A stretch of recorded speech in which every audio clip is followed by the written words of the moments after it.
क्या पढ़ रहा है सर्वनाम में? निश्चयवाचक सर्वनाम। निश्चयवाचक सर्वनाम। देखो इसका परिभाषा क्या होगा? वह सर्वनाम जिससे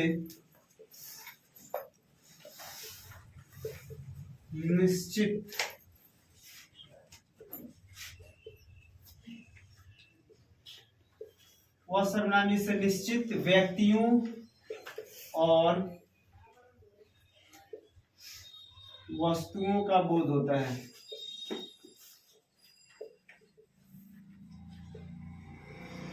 निश्चित व्यक्तियों और वस्तुओं तो कर हो गया। निश्चित व्यक्तियों और वस्तुओं का बोध होता है। निश्चयवाचक सर्वनाम कहा जाता है।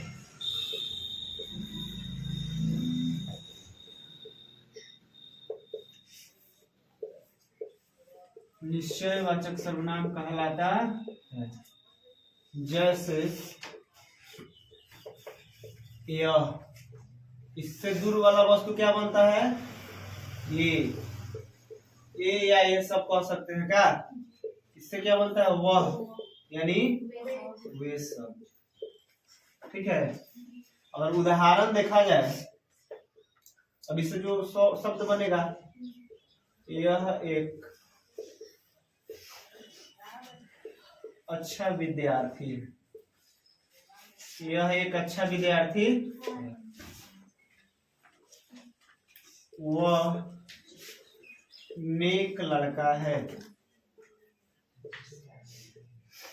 ठीक है। तो देखो, वह सर्वनाम जिससे निश्चित व्यक्तियों या वस्तुओं का बोध हो, निश्चयवाचक सर्वनाम कहलाएगा। माने गिनने पर पता चल जाए जो कोई उड़ा है, दिखने से ही पता चल जाए। समझ में आया ना? जैसे कह दे जो वह लड़का है, तो पता चल रहा है ना कि वह लड़का है या लड़की है, जो बोले। ठीक है। घोड़ा है, बैल है, भैंस है, जो बोले देखने से पता चल जाए। समझ में आया ना? तो उसको क्या कहेंगे? निश्चयवाचक सर्वनाम कहेंगे। समझ में आया? इसमें किसी को डाउट, जो दिक्कत है? नहीं। चलिए,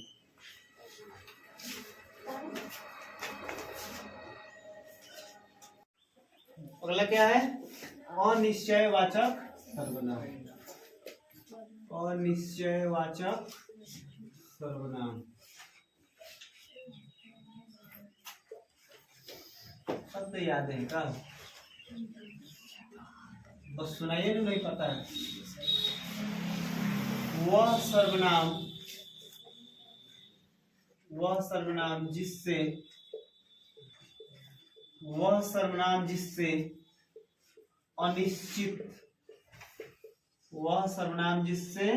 अनिश्चित व्यक्तियों और अनिश्चित व्यक्तियों या वस्तुओं का बोध होता है, अनिश्चयवाचक सर्वनाम कहलाता है। अनिश्चयवाचक सर्वनाम कहलाता है।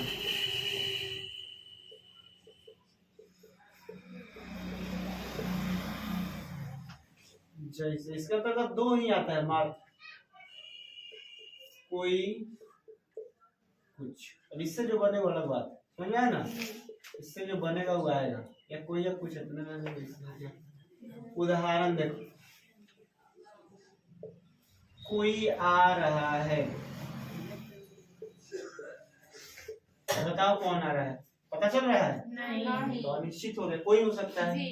भूत, चुड़ैल, डाइन, भैंस, बैल, कुछ हो सकता है। समझ आया ना? कुछ खा लो। अब मान लो किसी को भूख लगा है, पूछ रहे हैं कुछ खा लो, तो टेंशन में कहेगा जो हम खैले हुए मत पूछ दे। इसलिए लोग क्या कहता है? नहीं खाएंगे। वे कंफर्म दिखाया जाए तो कौन सी हो जाएगा? निश्चयवाचक सर्वनाम। अब दिख जाएगा हाँ ये समोसा है, यही आ जाती है प्लेट टोपल है खाली, तो का है वो में क्या पता चल रहा है? मेढको हो सकता है, मेढक फ्राई क्या? चाइना में बड़ी मजा से चलता है, रील नहीं देखता है तब मजा से फ्राई कोका के साथ एकदम, क्या बोलते हैं उसको, हम लोग गांव के पास उसको दराज बोलते हैं ना, दराज में पैक रहता है, साफ ऑर्डर हुआ फ्राई किए दे दी, खाते रहो मजा से। इसमें किसी को दिक्कत नहीं ना है?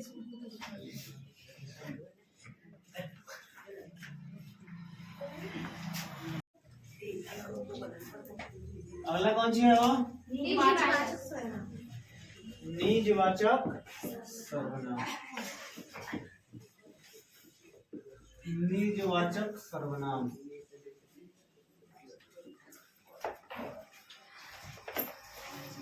देखो,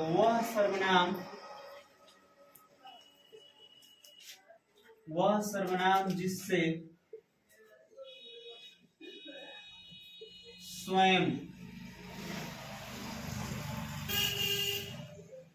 स्वयं का बोध होता है, स्वयं का बोध होता है, निजवाचक सर्वनाम कहलाता है। निजवाचक सर्वनाम कहलाता है वह सर्वनाम जिससे स्वयं का बोध होता है, निजवाचक सर्वनाम कहलाता है। निजवाचक सर्वनाम कहलाता जैसे स्वयं, स्वतः, खुद, आपही, अपने आप, समझ आ रहा है? ये सब वर्ड दिख जाए उसको कौन सी कहेंगे? निजवाचक सर्वनाम कहेंगे। तो उदाहरण में देख लीजिए सर, वह स्वयं ही आया, आप ही रोने लगा, देख रहा है ना, खुद हो रहा है, आप ही रोने लगा। यहाँ मन करा तो वह भी हटा देंगे, स्वयं ही आया, ठीक है। और कुछ है, स्वतः चलने लगा, समझ में आ रहा है बात? ये कौन सी हो जाएगा? निजवाचक सर्वनाम। इसमें किसी को कोई दिक्कत? क्या था? वह सर्वनाम जिसे स्वयं यानी खुद का बोध होता है, निजवाचक सर्वनाम कहलाता है। कौन बोल के देख लो, इसमें उदाहरण जो दिया गया, खुद का बोध होगा, स्वयं ही आया, मतलब जो आया वो खुद ही आया, समझ आ रहा है ना? अपने आप आया, आप ही रोने लगा, अपने आप रोने लगा, कोई नहीं जानता क्यों रोने लगा। स्वतः चलने लगा, कौन चीज है? अपने से ढूंढने लगा। सर ऐसे भी तो हो सकता है हम लोग खुद रोने लगे, तो खुद रोने लगे, आप ही के लिए ना बोध हो रहा है, खुद के लिए बोध हो रहा है, ठीक है। चलिए।